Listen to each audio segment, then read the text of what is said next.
Hello दोस्तों। तो फिर से स्वागत है आपके हमारे एक नई वीडियो में। तो आज के इस वीडियो में हम जानेंगे जो ESIC भर्ती 2024 में निकली है उसके बारे में आज हम जानेंगे। तो 10 लाख युवाओं के लिए बिना परीक्षा के सरकारी नौकरी का सुनहरा अवसर। आपको जो ये ESIC भर्ती निकली है इसमें आपको कोई लिखित परीक्षा नहीं देनी होगी। जी हाँ, आपने सही सुना। जो ये परीक्षा होगी ये बिना लिखित परीक्षा के होगी और यह उन नागरिकों के लिए है जो वास्तव में सरकारी नौकरी का सपना रखते हैं। तो उनके लिए एक बेस्ट नौकरी है। तो इस नौकरी के बारे में चलिए आगे देखते हैं क्या क्या इसकी क्राइटेरिया रहने वाली है, मापदंड क्या हैं उनको देखते हैं। और ये कई लोगों को तो ये भी नहीं पता होगा कि ESIC भर्ती क्या है। तो चलिए पहले उन लोगों को बता देते हैं कि इस ESIC भर्ती क्या है। चलिए देखते हैं आगे।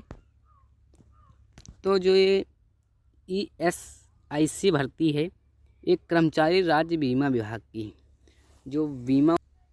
इस वीडियो में हम ISIC भर्ती के बारे में विस्तार रूप से जानकारी देंगे। इसमें कि पदों की संख्या, योग्यता, आवेदन प्रक्रिया क्या रहेगी और आखिर में वेतन क्या मिलेगा, इसकी पूरी जानकारी हम आप लोगों को प्राप्त करेंगे। तो इसका मुख्य उद्देश्य कर्मचारी को सामाजिक सुरक्षा,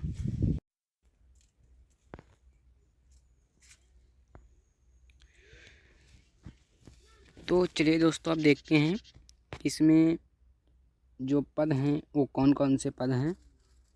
तो सबसे पहले नंबर 1 पे है जो मल्टी स्टाकिंग स्टाफ की। जो मल्टी स्टाकिंग स्टाफ है MTS, उसमें कुल 3341 पद खाली हैं। ठीक है, जो मल्टी स्टाकिंग स्टाफ की पद है उसमें 3100 पद हैं। और जो दूसरे नंबर पे है लोअर डिवीज़न क्लर्क जो LDC है उसमें 1923 पद खाली हैं। और जो तीसरे नंबर पे है अपर डिवीज़न क्लर्क UDS 6435 पद हैं।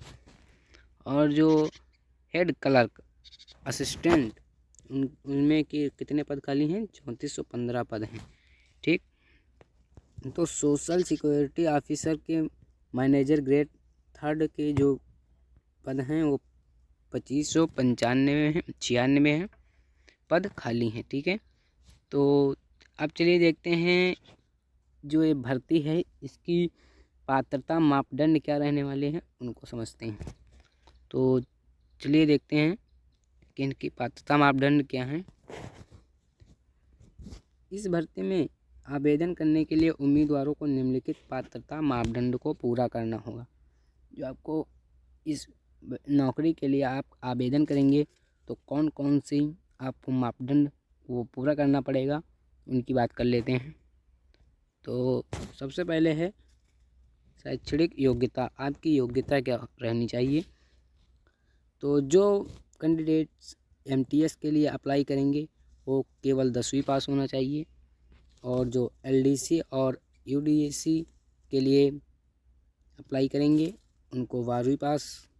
और जो हेड क्लर्क यानी असिस्टेंट और SSO के लिए करेंगे उनको डिग्री की आवश्यकता होगी।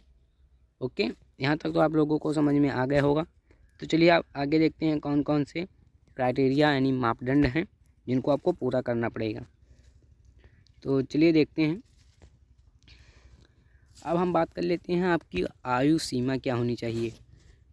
ये बहुत कैंडिडेट की जो डाउट होता है तो वो होता है कि आयु सीमा कितनी होनी चाहिए। तो सामान्य श्रेणी के लिए 18 से 30 वर्ष की आयु सीमा रखी गई है। और सरकारी कर्मचारियों के लिए आयु सीमा में छूट दी जाएगी। जो सरकारी कर्मचारी हैं पहले से कोई नौकरी कर रहे हैं उनको आयु सीमा में छूट दी जाएगी, उसमें कोई घबराने की ज़रूरत नहीं है। तो यहाँ तक आप लोगों को समझ में आ गया होगा। अब चलिए देख दोस्तों बात कर लेते हैं सैलरी, यानी कि हमको सैलरी कितनी मिलेगी। तो जो MTS के कैंडिडेट्स होंगे उनको 18,000 से लेकर 56,900 तक की सैलरी मिलेगी। और जो एलडीसी यानी एलडीसी के कैंडिडेट्स होंगे उनको 19,900 से लेकर 63,200 तक की सैलरी मिलेगी।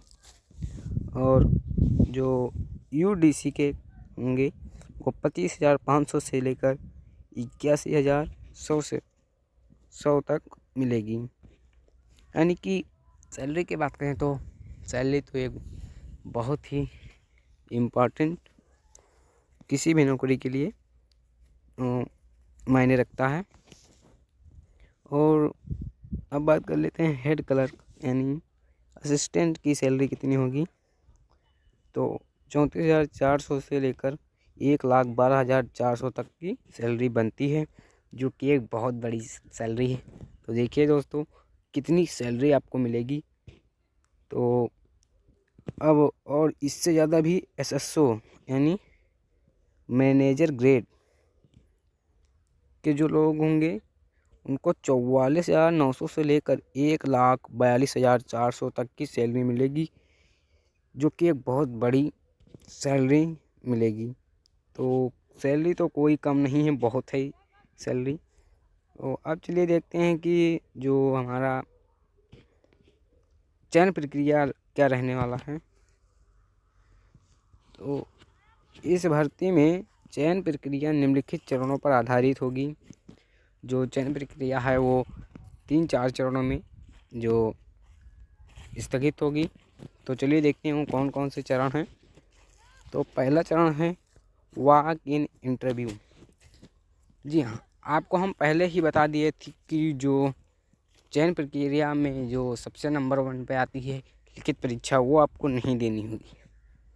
आपको हमने वीडियो के शुरू में ही बता दिया था कि आपको कोई लिखित परीक्षा नहीं देनी होगी, आपको सीधे इंटरव्यू के माध्यम से चयनित कर लिया जाएगा। और जो दूसरा पॉइंट है कौशल परीक्षण, आपको जो कौशल परीक्षण के लिए आपको बुलाया जाएगा। और तीसरे नंबर पे है साक्षात्कार। ये 3 जो चरण हैं इनके माध्यम से आपको सिलेक्शन मिलेगा। यही है सिलेक्शन प्रोसेस। तो आई होप आपको ये वीडियो समझ में आ गया होगा।